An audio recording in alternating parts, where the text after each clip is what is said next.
Hello again. This is a tutorial for the vendors. So not food, but normal vendors. So on Saturday, GPS 68 Ashland Street. That's actually our youth center address. The reason why we use that address is because this is a public park. It actually doesn't have an address, so you couldn't be able to find it. So you go to 68 Ashland Street. You come to the youth center, just take a right out of our parking lot, and you'll see there's a little bridge, and then to the right of the bridge is this entrance. You can drive right by it and not notice it. It's very small, but you take a right into it, drive up to the gazebo, and you actually meet our staff. Our staff will be standing here. We actually will have numbers on all these spots, and the reason for that is all of our youth related vendors are going to be on the inside, pointed into the stage, because we have puppeteers and a juggling act here, and some youth activities and some younger kids don't really want to watch wrestling, so it's going to be separate.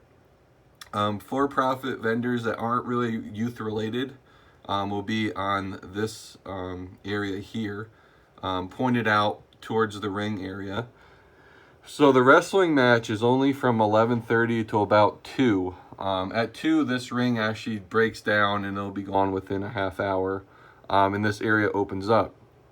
Our youth center is actually going to be setting up cornhole, an obstacle course, hoops, and spinner ball. So you're actually going to have games and activities here to bring more kids over. Again, in the first video, you saw that we're doing a treasure map. So you're going to get traffic the whole time. If anybody has any questions on where to get a treasure map, it's at the gazebo. You'll see the youth center staff there. And if you want extra copies, we can give them to you too. We just ask all vendors, bring in a stamp, or if you don't have a stamp, a pen, maybe like pink, purple, you know, a wild color that's a little bit different from everybody else. And you can sign your initials in that bubble on the treasure map that I showed you. It's kind of important to do that because if some people come to your tent and you're not signing off on this, you kind of lose traction. Like, word gets around about what activities are going on. So if you have an activity maybe that isn't all that fun, or you know, maybe a little bit boring, the word gets around. You want to kind of make it unique, maybe unique to your business.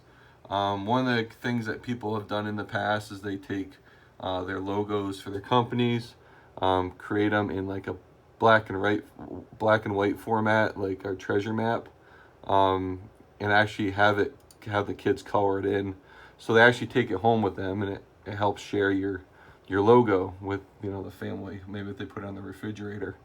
Other activities are like if you hand out little, you know, tchotchke items, like maybe, you know, little bracelets, or, you know, the cheap things you can find on Amazon. It just brings more people to your tent. I'm just trying to get as many people possible to come and discover who you are. So again, please arrive anytime after 8:30. We really need everybody up and running.